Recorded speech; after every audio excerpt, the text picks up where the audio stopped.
महादेवी वर्मा जी की एक कविता है, जाग तुझको दूर जाना, जाग तुझको दूर जाना, रोक लेंगे क्या तुझे ये व्योम के बंधन सजीले, पथ की क्या बाधा बनेंगे तितलियों के पर। तो हम जो जन्म लेते हैं गुरु जी, वो एक वानप्रस्थ की संभावना लेकर ही पैदा होते हैं। वो हमारा वानप्रस्थ कब जग जाए, अगर जल्दी जग रहा है तो और अच्छी बात है। तो एक ओशो की कहानी से, ओशो के द्वारा सत्संग सुना था, तो उसमें एक ओशो के पास यानी संत के पास एक व्यक्ति रहता था, वो जग नहीं रहा था, उसको समझ में नहीं आ रहा था। तो संत ने राजा जनक के पास भेजा उनको, तो देखा कहीं जाओ उनसे सीख के पहले आओ, तब अब मैं आपको ज्ञान दूंगा। तो वहाँ पहुँचे तो जनक के यहाँ जब गए तो वहाँ पर पूरा राजमहल सजा हुआ था, सभी लोग बैठे थे, नृत्यांगनाएं नाच रही थी, राजा भी बैठे थे, मुस्कुरा रहे थे, सभी लोग बैठे थे। उसे बड़ा, चूँकि वो एक अलग तरह का जीवन जी रहा था संत के पास, और एकदम कंडीशन बदल गई, तो वो एकदम अपने को एडजस्ट नहीं कर पाया, सेट नहीं कर पा रहा था। और लेकिन गुरुजी ने भेजा था तो अब वो कह भी नहीं सकता था, बैठा रहा। जनक जी भी ने ध्यान नहीं दिया उनकी तरफ। फिर जब वो शाम हुई, सारा फिट हुआ, तो उसने जनक जी ने कहा कि चलो विश्राम करोगे, चलो विश्राम के लिए भेजा। फिर जिस कमरे में उसको विश्राम के लिए भेजा गया, वहाँ पे छत में सब तलवारें लटक रही थी। उन तलवारों के बीच में उसको विश्राम करने के लिए दिया गया।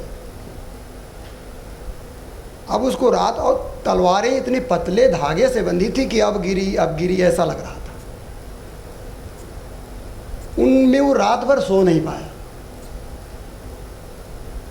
सुबह जनक जी मिले, उन्होंने उनसे कहा कि भैया कैसी नींद आई, ठीक लगा? नींद आपने जो ऐसा ये व्यवस्था कर रखी थी, ये व्यवस्था ने मुझे और विक्षिप्त कर दिया, हम नहीं सो पाए। तो कहीं जिस व्यवस्था को तुम इसी में तो जागरण करना, यही संसार है।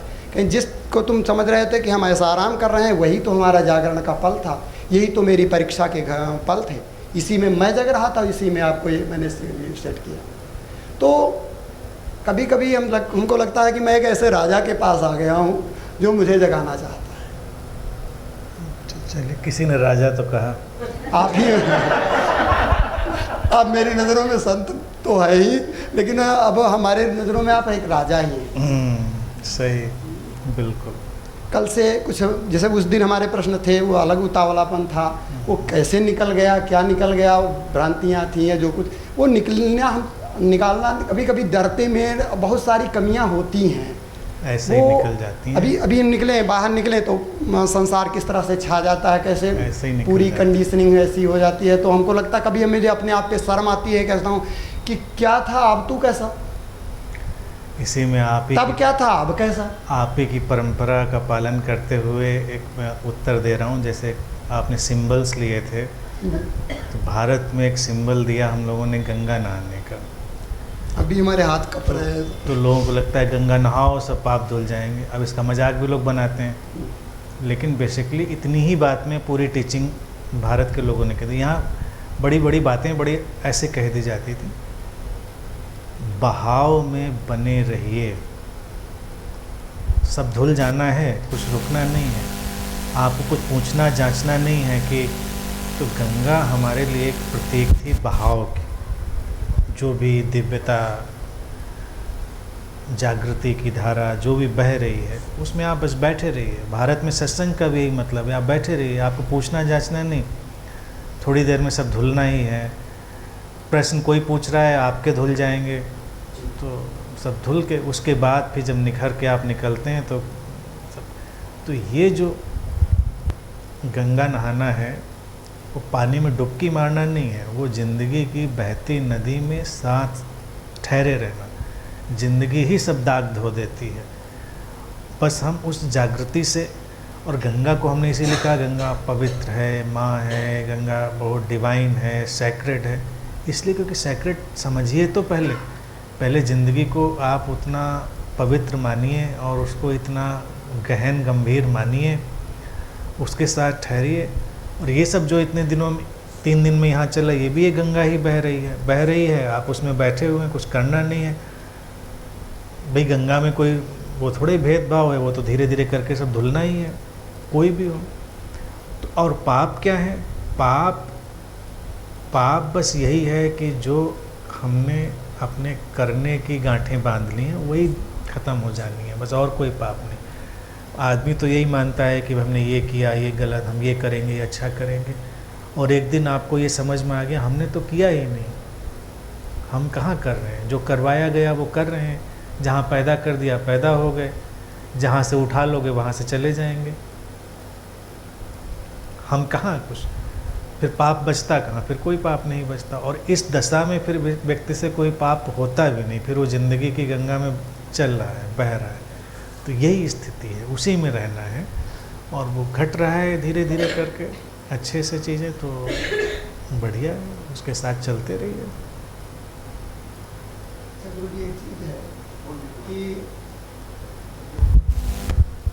मेरी जीवन शैली देख करके लोग, घर वाले लोग कहते हैं कि तुम पापी हो गए, ऐसा जियोगे, ऐसा इस तरह से जियोगे, तुम पूजा भी नहीं करते, अब तो एकदम अलग तरह के है, कैसे क्या माता पिता का उद्धार। मैंने कहा मुझे जो कुछ करना था मैंने माता पिता के साथ वो सब कुछ किया जो उनके लिए हितकर था, उनके मोह में मैं नहीं फंसा, और प्रयास कर रहा हूँ कि अपने ही कंडीशनिंग के मोह में न फंसूँ, इसलिए मुझे सजेशन मिलते रहे, इसलिए उनके मोह में भी मैं नहीं फंसा और अभ्यास कर रहा हूँ। आप लोगों को आपका मार्गदर्शन अगर मिलता रहेगा मुझे इसी तरह से, तो मैं लग रहा है कि शांति में डूब जाऊँगा। हमारा मार्गदर्शन वही गंगा जैसा है, वो तो बह रहा है, आप आके नहाते रहेंगे, मिलता रहेगा। क्योंकि गांव में रहते हैं, गांव का माहौल आप जानते हैं, हमारे पड़ोसी हैं आप, हाँ, दूर थोड़े ही हैं। तो गाँव पड़ता है। इन लोगों को देखो बेचारों, कहाँ से दूर दूर से आए हैं। नहीं, गांव का मतलब एरिया, माहौल की बात, एरिया भी जाते, लेकिन इतना नज़दीक है। आप तो सुबह आपको उचंग चढ़े और कोई पता चले प्रोग्राम होने वाला, आप चल दें तो आ जाएं, साइकिल से सुबह चल दें तो शाम तक आप पहुंच जाएंगे। ये भी उतावलापन हमारे अंदर है। जैसे गांव में हम व्यर्थ की बात करते हुए या किसी को देखता हूँ तो वो एकदम मैं गर्म हो जाता हूँ। मैं सोचता हूँ कि भैया ये लोग भाग जाओ, उनसे थोड़ा लड़ने लगता हूँ। ये हमारा स्वभाव है। हम सोचते हैं कि कैसे, हालांकि वो बहुत कम पड़ गया, लोग आने बंद हो गए हैं। मुझसे व्यर्थ के लोग ज़्यादा बात नहीं करते हैं। कि कह देता हूँ कि भैया कोई बात, मतलब सुबह का टहलने भी जाता हूँ तो सुबह कहता हूँ भैया कोई अगर साथ में चल रहा है तो बात मत करें, कोई घर की बातें या दुनियादारी की बातें नहीं करें। ये थोड़ा समझ रहे हैं लोग, तो पहले से उनको गाइड करना पड़ता है। हो जाएगा, वो भी हो जाएगा धीरे धीरे धीरे धीरे वो भी सेटल्ड हो जाएगा, चिंता मत करिए। आते जाते जाती है, उलझने की प्रवृत्ति धीरे धीरे चली जाएगी। अभी मैं देख रहा हूँ जब आप आए थे और अभी तक आपकी 40-45% उलझने वाली प्रवृत्ति चली गई है। अब फिर से उग आए तो हम नहीं जानते हैं, अभी तो चली गई है। उगेगी तो उगेगी तो ये मैं अपनी बेईमानी जानता हूँ। अच्छा, चलिए, ये आप जानते हैं तो ईमानदार है ना, कि तो इस उसके साथ ही वो कम होगी धीरे धीरे। और जैसे है वैसे रहिए, किसी की परवाह क्या करनी है, कौन क्या समझता है सोचता है, किसी का दिखे। बस एक काम देख लीजिए, सचेतन रूप से किसी का कभी अहित मत करिए। एक ही आध्यात्मिक काम है, अहित मत करिए, किसी को चोट मत पहुंचाइए, बस बाकी कोई परवाह मत करिए किसी की। उलझने की, किसी को समझाने की, वो सारी बातें उनको कुछ दिनों के लिए अपनी साधना बना लीजिए कि हम नहीं समझाएंगे, किसी से नहीं उलझेंगे, क्योंकि सबके अपने अपने मतांतर हैं, उसमें आपका क्या लेना देना है। ये आपने चीता वाला उदाहरण दिया था, चीता वाला, बिल्कुल चीता का, चीते की तरह चलना भी शुरू करिए। आप जब टहलने जाइए, वॉक लाइक ए टाइगर, बिल्कुल। और कोई पूछे कहते हाँ ठीक है भाई, तुम ही सही हो, बिल्कुल, धन्य हो, जय हो।